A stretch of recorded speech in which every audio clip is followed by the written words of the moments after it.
When life gets busy, most people think that you have two options. Either they keep their normal training schedule and burn out, or they stop training completely and accept that they're going to lose everything that they've built up to now. Both of these options are wrong, and I'm going to show you exactly why. More importantly, I'm going to show you what actually works. If you like this sort of content, I've put together 30 days of inspiration, perspective, and mindset shifting meditations that you can use every morning to help you change the course of your day. It's free, there's no catch, just 1 minute of reading every day for the next 30 days that will help you become the man you aspire to be. All you have to do is let me know where you want it sending. Let me paint a picture.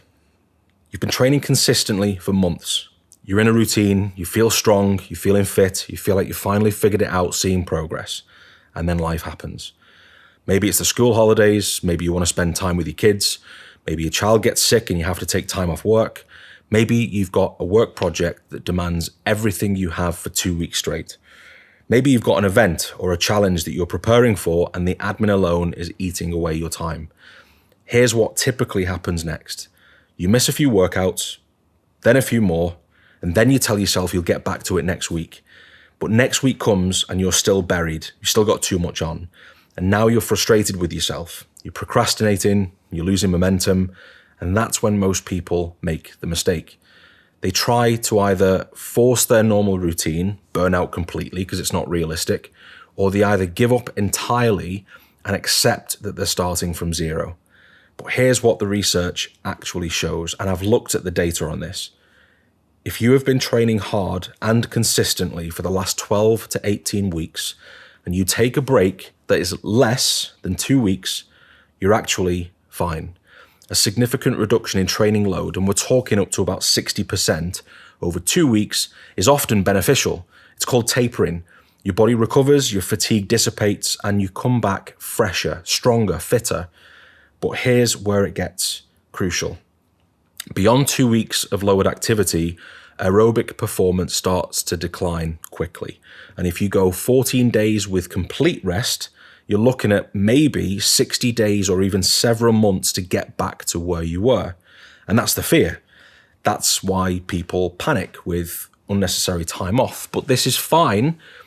The part that changes everything is that if you reduce your training by only 30%, instead of stopping completely, you could be back where you were within 9 days instead of months.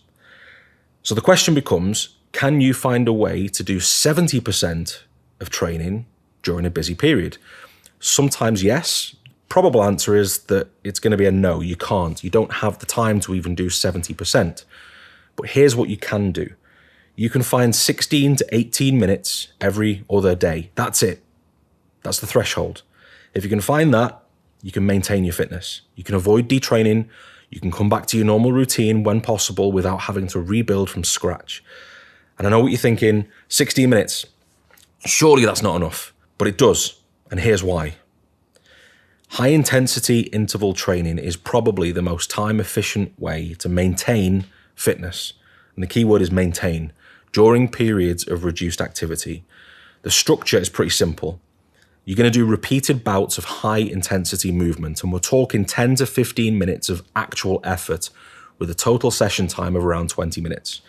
Each work bout is going to be short, anywhere from 15 seconds up to 3 minutes, and very intense. We're talking a perceived exertion of around 8 out of 10, targeting heart rate close to or above 90% of your max. The rest periods are going to be short too, 15 seconds up to maybe 2 minutes between efforts. And here's the key. The exercises need to be simple and non-technical. You're working at a maximum output, so you don't want to be thinking about form. So we're talking things like running, cycling, rowing, air bike, sled. These are your friends. Or if you want muscular fatigue, body weight movements like jump squats, burpees, jumping lunges. Let me give you 4 specific examples that you can use immediately after this video. Example 1. 3 sets of 8 reps with 2 minutes recovery in between sets. So set 1 is 20 seconds on, 10 seconds off, repeated 8 times. Set 2 is 15 seconds on, 15 seconds off 8 times. Set 3 is 10 seconds on, 20 seconds off 8 times. The total effort is 6 minutes, total time 16 minutes. Example 2, 4 sets of 4 1-minute reps with 3-minute recovery in between. So 1 minute on, 1 minute off, 4 times per set. Total effort is 16 minutes. This one's a bit longer, but it's a lower intensity, so it's easier to recover from. Example 3, 5 sets of 2-minute rounds with 90-second recovery in between each set. Each round, you change exercise every 30 seconds. Total effort is 10 minutes, total time is 16. Example 4, 5 sets of 45-second max efforts with 4-minute recovery periods in between. The total effort is only 3 minutes and 45 seconds. The total time is 17 minutes and 45 seconds. Pick one, do it every other day, that's it. Now, how often do you actually need to be doing this? Research is pretty interesting on this question. One study showed that well-trained cyclists maintained fitness and performance capacity over 8 weeks doing just one session like this every 7 to 10 days. Another study, however, suggested that 3 times per week over a 2-week period. A third proposed that the ideal frequency is somewhere in the middle of those two. Here's what I think. It depends on how well-trained you are. The fitter you are, the higher your output during these sessions, and therefore the more impactful each session is going to be. So you might need less frequency. But here's the practical answer. If you can do one session every 7 to 10 days, you're maintaining. If you can do it 3 times a week, then you're recovering faster and you'll be back to normal quicker. And here's the thing that most people miss. You need to have this plan ready before you need it. Don't wait until you're in the middle of a really busy period to figure out what you're going to do next. That's when you'll make excuses. That's when the chimp gets involved. That's when you'll convince yourself that you don't have time. Instead, right now, before life gets busy, decide, what are my busy periods? When do I know I'm going to be stretched? School holidays, work seasons, events, summer, Christmas.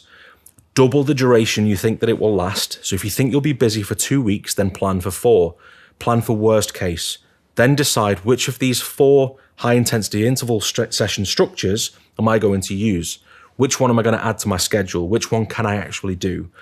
Write it down, have it ready, because when the busy period hits, you don't want to be thinking about it. You want to be getting stuck in and executing right away. Now, here's the real difference between people who stay fit and people who have to start over. It's not that they have more time. It's not that they're more disciplined. It's that they understand one thing. There is nothing worse than having to rebuild momentum that's been lost. When you stop training completely, you don't just lose fitness, you lose the habit, the routine, the behavior, the identity. You lose the momentum. And getting that back is exponentially harder than maintaining it in the first place. A 30% reduction in training, that's manageable. You come back and you're right back to where you left off. You pick up where you stopped. You don't have to convince yourself to start again, which is often the hardest part. You're already in motion, but a complete stop, now you're starting again from zero. And starting from zero is hard. It's psychologically hard. It's physically hard. It takes months to get back. So the goal during a busy period isn't to maintain 100% of your fitness. The goal is to maintain enough that you never have to start over. And 16 to 18 minutes every other day does exactly that. That's the contingency plan. That's what you do when life gets in the way. Here's the amazing part. It's not about being perfect. It's not about hitting every single session. If you miss one, you do the next one. If you miss a week, you get back to it. The point is that you're never completely stopping. You're never falling off the wagon entirely. Because once you understand this, once you really, really get it, you stop looking at busy periods as threats to your performance and your progress. You start looking at them as opportunities to practice maintenance, to prove to yourself that you can adapt, to build the skill of staying consistent even when life gets messy. Now, I want to be direct about something. Most fitness content tells you that you need to find more time, that you need to wake up earlier, sacrifice more, push harder, and if you can't do that, well, you're just not committed enough. You're not going to get the results that you want. That's not what I'm telling you. What I'm telling you is this. You already know when you are going to be busy. You know it's going to happen. You already know your life. So instead of fighting against it and hoping for more discipline and willpower, plan for it. Have a contingency plan. Know exactly what you're going to do when life gets in the way, because it will. You know it will. It always does. And when it does, you're not going to panic. You're not going to convince yourself that you might as well quit and start again next week. That's the difference. That's what separates people who stay fit from people who start over. And that's the point. It's not more time, it's a plan, it's a strategy. If you like this sort of content, I've put together 30 days of inspiration, perspective, and mindset shifting meditations that you can use every morning to help you change the course of your day. It's free, there's no catch, just 1 minute of reading every day for the next 30 days that will help you become the man you aspire to be. All you have to do is let me know where you want it sending. The link is in the description below.